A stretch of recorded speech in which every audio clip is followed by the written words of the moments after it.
Big Brother Kosova, dashuria e re, lëndrimi dhe Aurora, çifti më i ri që ndes shtëpinë në shtëpinë e Big Brother Kosova, jo gjithmonë drama dhe debatet dominojnë skenën. Ndonjëherë, momentet më të ndritshme janë ato të dashurisë së re, kur dy njerëz fillojnë të njohin njëri tjetrin dhe emocionet e tyre bëhen të dukshme për publikun dhe banorët. Një nga çiftet që ka tërhequr më shumë vëmendje këtë sezon është Lëndrimi dhe Aurora, dy banorë të rinj që kanë krijuar një lidhje të veçantë dhe që po shfaqin hapur emocionet e tyre. Lëndrimi, zemra që fluturon. Lëndrimi është bërë shpejt një nga figurat më të vëzhguara brenda shtëpisë. Jo vetëm për sjelljen e tij të qetë, por edhe për mënyrën se si shfaq emocionet kur është pranë Aurorës. Ai nuk ka frikë të tregojë ndjenjat e tij dhe shpesh përdor veprime të vogla të përkujdesjes, shprehje të sinqerta të dashurisë dhe vëmendje të vazhdueshme ndaj Aurorës. Publiku ka vërejtur se çdo veprim i Lëndrimit tregon një përpjekje për të krijuar afërsi, por gjithmonë duke respektuar hapësirën dhe ritmin emocional të Aurorës. Aurora, puthjet që flasin më shumë se fjalët. Aurora, nga ana e saj, ka treguar se është një vajzë e hapur emocionalisht, e gatshme të shprehë ndjenjat, por edhe e kujdesshme për impaktin që ka secila fjalë dhe veprim. Puthjet që ajo jep Lëndrimit janë më shumë se një gest romantik, ato janë shenjë pranimi dhe afërsie, tregojnë besim dhe komoditet emocional, dhe shpesh japin energji pozitive edhe për banorët e tjerë që i shohin. Këto momente kanë bërë që publiku të fillojë të ndihet pjesë e historisë së tyre, duke ndjekur me interes zhvillimin e lidhjes, çifti më i ri dhe dinamika e shtëpisë. Si çifti më i ri, Lëndrimi dhe Aurora sjellin një freski dhe një energji ndryshe në shtëpinë e Big Brother.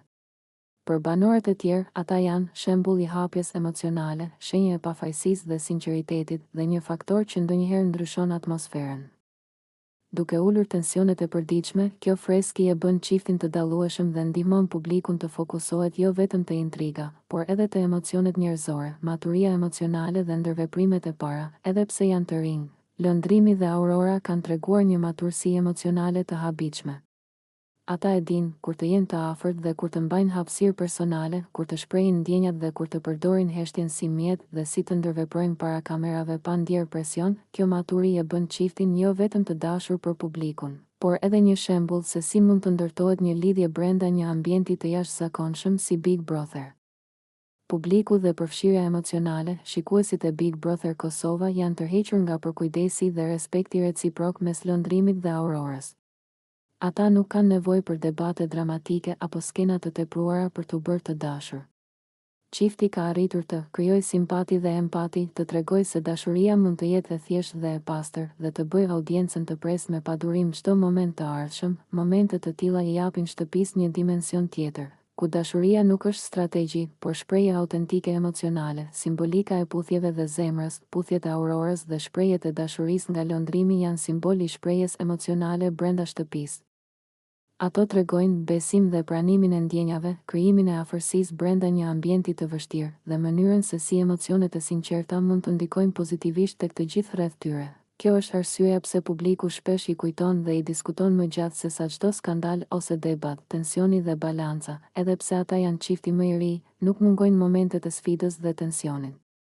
Big Brother nuk është ambient pa emocione të komplikuara. Çifti ka treguar aftësi të menaxhojë situatat ku vëmendja e të tjerëve mund të krijojë presion, komentet apo spekulimet e banorëve mund të ndikojnë, dhe kur emocioni duhet të ruhet pa e ekspozuar te publiku në mënyrë të papërshtatshme. Ky balancim është pjesë e maturisë që tregon çiftin, mësimin, dashuria e pastër dhe vëmendja. Lëndrimi dhe Aurora tregojnë se dashuria nuk ka nevojë për dramatik. Ata na mësojnë se respekti reciprok është baza e çdo marrëdhënieje, komunikimi i hapur dhe sinqeriteti janë thelbësore, dhe emocionet e shprehura në mënyrë të kujdesshme kanë ndikim më të madh se sa çdo skandal brenda shtëpisë. Ky çift ka arritur të sjellë një dimension human dhe optimist, duke treguar se edhe në një ambient i mbushur me lojë dhe tension, dashuria mund të lulëzojë. Përfundim, Lëndrimi dhe Aurora, çifti më i ri në Big Brother Kosova, janë shembulli se emocionet e sinqerta dhe respekti reciprok mund të mbajnë skenën më shumë se çdo lojë apo debat. Zemrat e tyre, puthjet dhe vëmendja që i kushtojnë njëri tjetrit tregojnë një histori që publiku ndjek me interes dhe emocione. Ky çift nuk është thjesht pjesë e lojës, ai është simbol i pasionit të pastër dhe i sinqeritetit emocional. Një kujtesë se Big Brother nuk është vetëm strategji, por edhe histori njerëzore që prek zemrat. Big Brother Kosova, kur fjalët bëhen armë, labinoti, limini dhe debati i papritur në shtëpinë e Big Brother Kosova, tensionet shpesh lindin jo vetëm nga lojrat dhe nominimet, por edhe nga emocionet, marrëdhëniet dhe mënyra se si ndihen banorët për njëri tjetrin. Një nga momentet më të fuqishme të këtij sezoni ishte kur Labinoti kërkoi debat me Limitin, duke e ekspozuar konfliktin emocional dhe strategjik që po zhvillohej përreth Dolces. Ky nuk ishte thjesht një moment debati. Ishte një përvojë për kontrollin e narrativës, për të vendosur kufi dhe për të treguar autoritetin brenda shtëpisë. Labinoti, kërkesa për debatin. Labinoti, me qetësinë e tij karakteristike, i u drejtua Limitit me një kërkesë të drejtë për drejtë: "Unë dua debat me ty." Kjo nuk ishte thjesht një fjali, ajo përfaqëson nevojën për të zgjidhur konfliktin hapur. Në Big Brother, debati është më shumë se fjalë, është një luftë psikologjike dhe emocionale, ku secili përpiqet të vendosë kufit personal, të drejtat morale dhe perceptimin e publikut. Kur Labinoti kërkon të flasë, ai po kërkon drejtësi dhe transparencë, duke mos lejuar që situata të mbetet e paqartë. Limit, shmangia dhe strategjia. Limit, nga ana tjetër, nuk pranoi të futet menjëherë në debat. Ai shkon pas Dolces dhe përpiqet të fshehë veprimet ose ndjenjat e tij.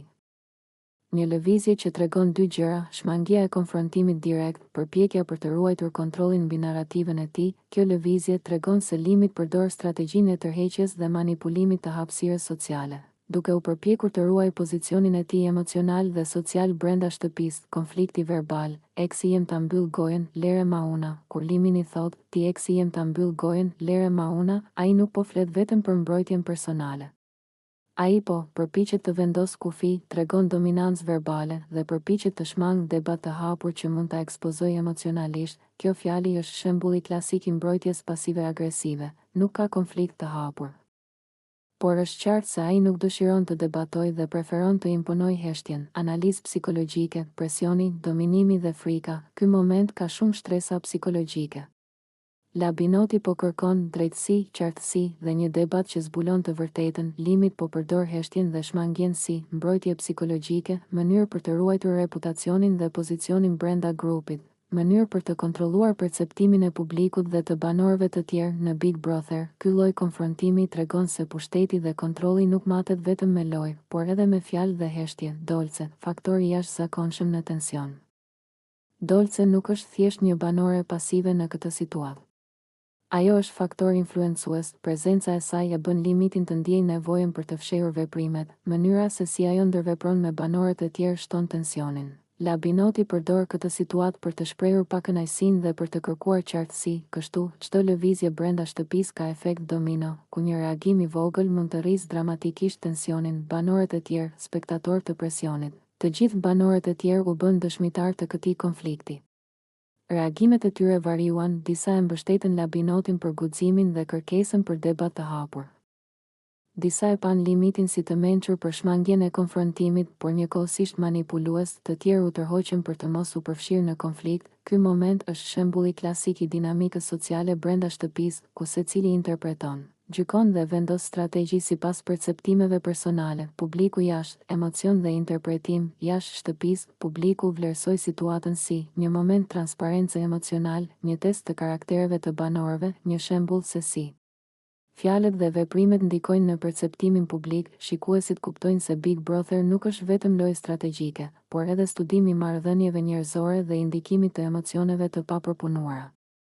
Strategjia dhe pasojat. Pas këtij momenti, Labinoti fiton një pozicion moral brenda shtëpisë. Limit përpiqet të mbajë kontroll mbi narrativën dhe imazhin e tij. Dolce shfaq aftësinë për të influencuar tensionin vetëm me prezencën dhe interaksionet e saj. Ky është një shembull se çdo konfrontim, edhe i shkurtër, mund të ndryshojë balancën e pushtetit dhe marrëdhëniet brenda shtëpisë. Përfundim. Debati i kërkuar nga Labinoti dhe shmangia e Limitit tregojnë një nga ligjet e pavlefshme, por të forta të Big Brother Kosova. Ajo që kërkohet shpesh nuk jepet menjëherë. Fjalët dhe heshtja kanë peshë të barabartë me veprimet.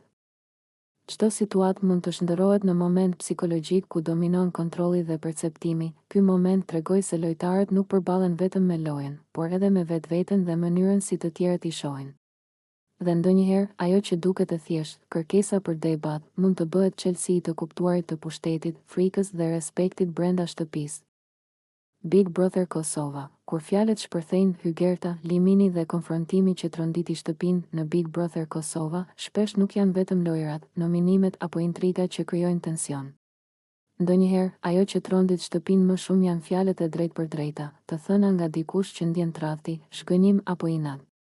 Një nga momentet më të fuqishme të këtij sezoni ishte konfrontimi i hygërtas me Limit, ku ajo e shpërtheu publikisht për atë që perceptonte si mashtrim dhe manipulim. Ky moment nuk ishte thjesht një debat, por një skenë emocionale, ku e vërteta, akuzat dhe pasiguria u përplasën në një tension të dukshëm. Hygërta, fjalët që nuk mbahen më brenda. Hygërta, duke mos e mbajtur më brenda inatin dhe shgënjimin, i tha Limit, ti je ordiner mashkull, i dobët, gjenjen si femrat e këqija. Kjo fjali është e fuqishme jo vetëm për gjuhën e drejt për drejt, por edhe për vlerësimin e karakterit të Limit. Hygërta përdori gjuhën si armë për të shprehur shgënjimin e saj. Fjalët e saj nuk ishin thjesht akuza, ato ishin manifestimi një ndjenje të grumbulluar, një përpjekje për t'i dhënë formë shqetësimeve që kishte mbajtur gjatë gjithë kohës brenda shtëpisë, në Big Brother, ku gjithçka është ekspozuar. Kjo lloj shpërthimi emocional merr peshë edhe më të madhe sepse publiku dhe banorët e tjerë janë dëshmitar të çdo fjalie. Shtatori dhe e shkuara, referenca që ngre tensionin, Alba i shton peshë konfliktit duke kujtuar të kaluarën, deri në shtator kemi qenë bashkë, ti gjenjen, njëri mashtrues. Ky koment rikthen në skenë të kaluarën, duke krijuar një kontrast mes kujtimeve të përbashkëta dhe mashtrimit të perceptuar. Kur të kaluarën e përdor një banore si argument, ajo jo vetëm sulmon aktualin, por krijon një narrative që përfshin kohën dhe kujtimet, duke e bërë situatën edhe më të ndërlikuar emocionalisht. Limini, i sulmuar dhe i ekspozuar. Limini u gjend në një pozicion të vështirë. Ai u kritikua hapur për karakterin dhe veprimet e tij, u shpall si mashtrues dhe i dobët. U përplas me të kaluarën dhe perceptimet e tjera. Në Big Brother, kjo lloj ekspozimi është shumë e rrezikshme sepse nuk ka mundësi të fshehësh asgjë pas kamerave. Fjalët e hygërtas dhe Albës krijuan një presion emocional të menjëhershëm, i cili kërkon reagim të matur dhe strategjik nga ana e Limit, analizë psikologjike, konfrontimi dhe ndjenja e tradhtisë, kur dikush ndjen se është mashtruar ose manipuluar. Shpërthimi shpesh ndodh në formë akuzash të drejtpërdrejta. Analitikisht, momenti i hygërtas ka disa elemente të rëndësishëm: zhvlerësimi i partnerit. Ajo e quan Limit ordiner dhe të dobët, duke ulur autoritetin dhe besueshmërinë e tij. Kujtesa selektive. Duke përmendur periudhën deri në shtator, ajo fuqizon argumentin e saj me fakt historik, shpreha e frustrimit. Fjalët e saj janë mekanizëm për të shpërthyer tensionin emocional dhe për të marrë kontroll mbi situatën. Kjo është mënyra se si Big Brother tregon psikologjinë sociale. Konflikti shpesh shfaqet më intensiv kur ka histori të shkuara dhe emocione të shtypura. Banorët, dëshmitar të tensionit, banorët e tjerë u ndan menjëherë në perceptime. Disa mbështetën hygërtën për guximin dhe sinqeritetin, të tjerë u shqetësuan për mënyrën e ashpër të shprehjes, disa pan Limitin si të rrezikuar nga reputacioni i tij. Ky moment shërbeu si test për të gjithë shtëpinë, sepse tregon se sa shpejt fjalët mund të ndikojnë në marrëdhënie dhe në perceptimin që banorët kanë njëri për tjetrin. Publiku jashtë, interpretime të ndryshme, jashtë shtëpisë. Publik i pa momentin si një shpërthim emocional i drejtë, një dramatizim i rëndësishëm për audiencën, një skenë që pasqyron tensionet reale midis dy individëve. Shikuesit kuptojnë se në Big Brother, ajo që ndodh brenda ka peshë edhe më të madhe jashtë, sepse çdo deklarat formëson narrativën dhe diskutimin publik. Mësimi, fjalët mbeten pas. Ky moment tregon se fjalët e drejtpërdrejta shpesh godasin më shumë se veprimet. Të kaluarat nuk harrohen, sidomos kur lidhen me besimin. Konfrontimi i sinqert, edhe pse i dhimbshëm, mund të bëhet pikë referimi për marrëdhëniet e ardhshme. Në Big Brother Kosova, kjo është një nga mësimet më të rëndësishme. Shpesh ajo që mbetet më gjatë në kujtesën e publikut nuk është veprimi, por fjalët që nuk mund të zhduken. Përfundim, kur hygërta i plas Limitit në sy fjalët, ti je ordiner mashkull, i dobët, gjenjen si femrat e këqija. Ajo nuk po shpreh vetëm zemërim, po tregonte se besimi është thyer, respekti është sfiduar dhe çdo marrëdhënie ka kufijtë e saj emocional. Kur Alba kujton periudhën deri në shtator, ajo fuqizon akuzat dhe thekson pasojat e veprimeve të Limit. Në Big Brother Kosova, ky ishte një moment ku emocionet, historia personale dhe perceptimi publik u përplasën dhe krijuan një episod që do të mbahet mend si një nga shpërthimet më të forta të sezonit. Big Brother Kosova, kur muzika lidh njerëzit, labinoti, dolce dhe klarineta që flet më shumë se fjalët. Në shtëpinë e Big Brother Kosova, momentet më të bukura shpesh nuk krijohen nga debatet dramatike apo lojrat strategjike, por nga çaste të thjeshta njerëzore që nxjerrin në pa talentet, pasionet dhe aftësitë e banorëve. Një nga këto momente ishte interaksioni midis labinotit dhe dolces, ku muzika dhe aftësia për të luajtur instrumente u bën ura për të treguar respekt, vlerësim dhe afrimitet. Labinoti dhe komplimenti i thjesht. Labinoti, i njohur për karakterin e tij të qetë, i tha dolces, "Una jam muzikant i mirë", një deklaratë që dukej më shumë si për të shpjeguar veten. Por në të njëjtën kohë hapte derën për një dialog vlerësimi. Me njëherë pas kësaj, a i shtoj, "Po dhe ti qenë ke muzikante e mirë, i bike klarinetës shumë mirë." Ky moment nuk ishte thjesht kompliment. A i ishte një shenjë respekti për punën e dolces, një mënyrë për të krijuar lidhje dhe afrimitet emocional, një pasqyrë e rëndësisë së talenteve personale brenda shtëpisë. Muzika si medium komunikimi. Në një ambient si Big Brother, ku gjithçka është vëzhguar, talentet individuale bëhen mjet për të shprehur diçka që fjalët shpesh nuk mund ta kapin. Labinoti dhe dolce nuk po flisnin thjesht për muzikë, ata po krijonin një hapësirë ku respekti dhe vlerësimi ishin të dukshëm. Klarineta e dolces u bë simbol i aftësisë për të shprehur emocione, për të qetësuar tensionet dhe për të treguar se njerëzit nuk janë thjesht personazhe reality, por individ me aftësi dhe pasione. Përballja me respektin, një strategji subtile. Kur labinoti e vlerëson aftësinë e dolces, ai nuk po tenton të fitojë favorin e dikujt. Ai po përdor komplimentin si instrument për të ndërtuar marrëdhënie. Vlerësimi i aftësive të tjetrit krijon respekt reciprok. Komplimenti i drejtë për drejtë zvogëlon tensionin brenda shtëpisë. Përdorimi i muzikës si kontekst e bën mesazhin të qetë dhe të pafajshëm. Në Big Brother, ku çdo fjalë mund të keq interpretohet. Kjo është një strategji sociale e mençur. Dolce, prania që ndriçon skenën. Dolce nuk reagoi vetëm si banore që mori kompliment. Ajo e përdori situatën për të shfaqur talentin dhe vetë besimin e saj. Klarineta nuk ishte thjesht instrument, ishte mjet komunikimi, një mënyrë për të thënë, "Unë di të bëj diçka mirë dhe këtë e njoh edhe vetë." Ky lloj komunikimi i shkrirë me muzikën krijon një lloj dialogu emocional pa nevojën e fjalëve të tepërta, gjë që shpesh mungon në shtëpinë e Big Brother, ku fjalët janë të mbushura me strategji dhe tension. Publiku. Vlerësimi i momenteve të sinqerta. Momente si ky i labinotit dhe dolces kanë një efekt të fuqishëm tek publiku jashtë. Shikuesit shijojnë sinqeritetin, vlerësojnë respektin dhe ndjeshmërinë dhe kuptojnë se pas lojës ka njerëz me pasione reale, në një format ku dramë dhe intriga shpesh dominojnë. Mirësia dhe vlerësimi i aftësive të tjerëve bëhen të rralla dhe të çmuara. Analizë psikologjike, komplimenti dhe ndikimi emocional. Komplimentet e sinqerta, sidomos ato që lidhen me talentin, kanë ndikim të madh psikologjik, rrisin vetbesimin, krijojnë lidhje pozitive, ulen tensionet e mundshme ndërpersonale. Labinoti, me një fjalë të thjeshtë, arriti të bëjë të dukshme afërsinë, respektin dhe sigurinë, duke shmangur nevojën për konflikte verbale. Simbolika e instrumentit. Klarineta e dolces nuk është thjesht instrument muzike.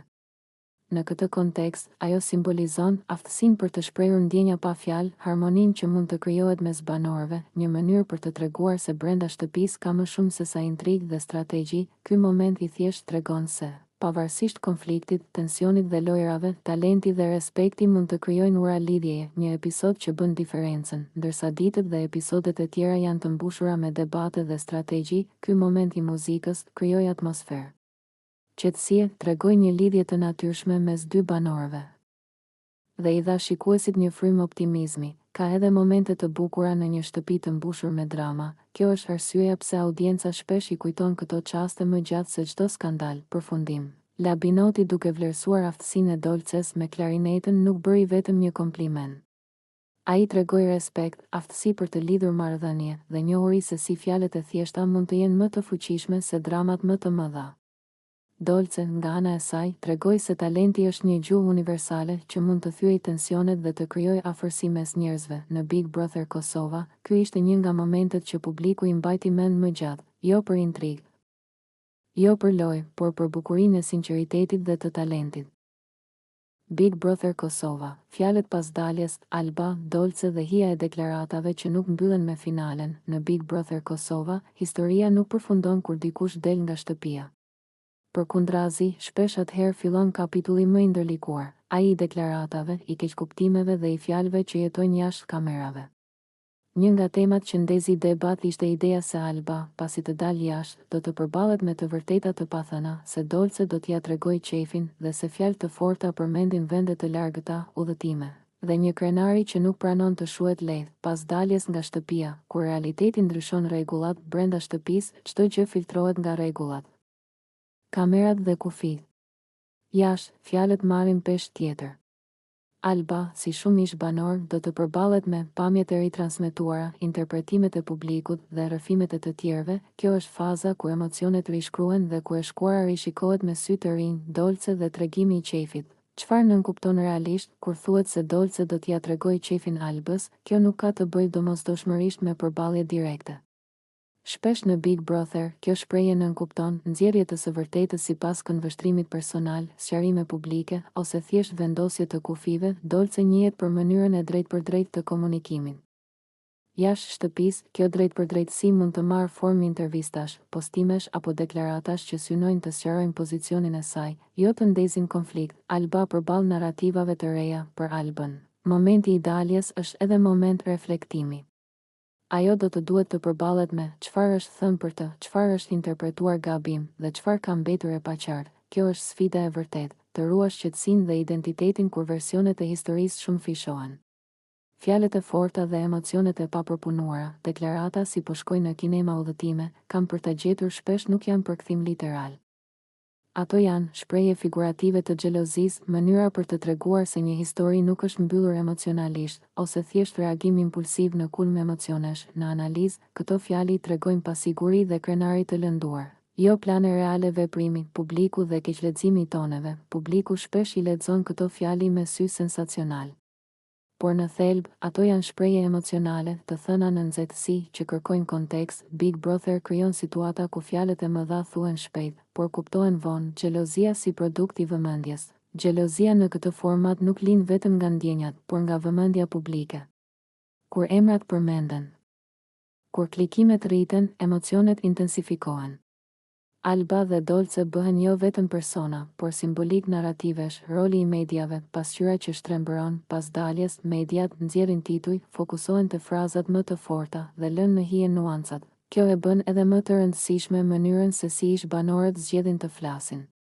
Një fjali e matur mund të shuajë zjarrin, një fjali impulsive mund ta ndezë. Zgjedhja e qetësisë si strategji, shumë ish banor kanë mësuar se heshtja strategjike është shpesh përgjigjja më e fortë.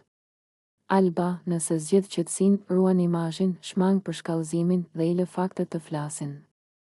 Ndërsa Dolce, nëse zgjedh sqarimin, mund të vendos kufi, të sqarojë keqkuptime, pa e kthyer situatën në konflikt. Kur historia mbyllet me pjekuri, historia ideale nuk është ajo ku dikush fiton një debat pas daljes. Është ajo ku secili flet për veten, pa sulme personale dhe pa e mbajtur gjallë një konflikt që i përket së shkuarës. Big Brother është një eksperiment emocional. Jeta jashtë është prova e pjekurisë. Përfundim, Alba, Dolce dhe fjalët që qarkullojnë pas daljes tregojnë një të vërtetë të thjeshtë. Lojrat mbarojnë, por emocionet jo gjithmonë. Ajo që bën diferencën është mënyra si menaxhohen këto emocione. Në fund, publiku mban mend jo fjalët më të forta, por qetësinë më të mençur.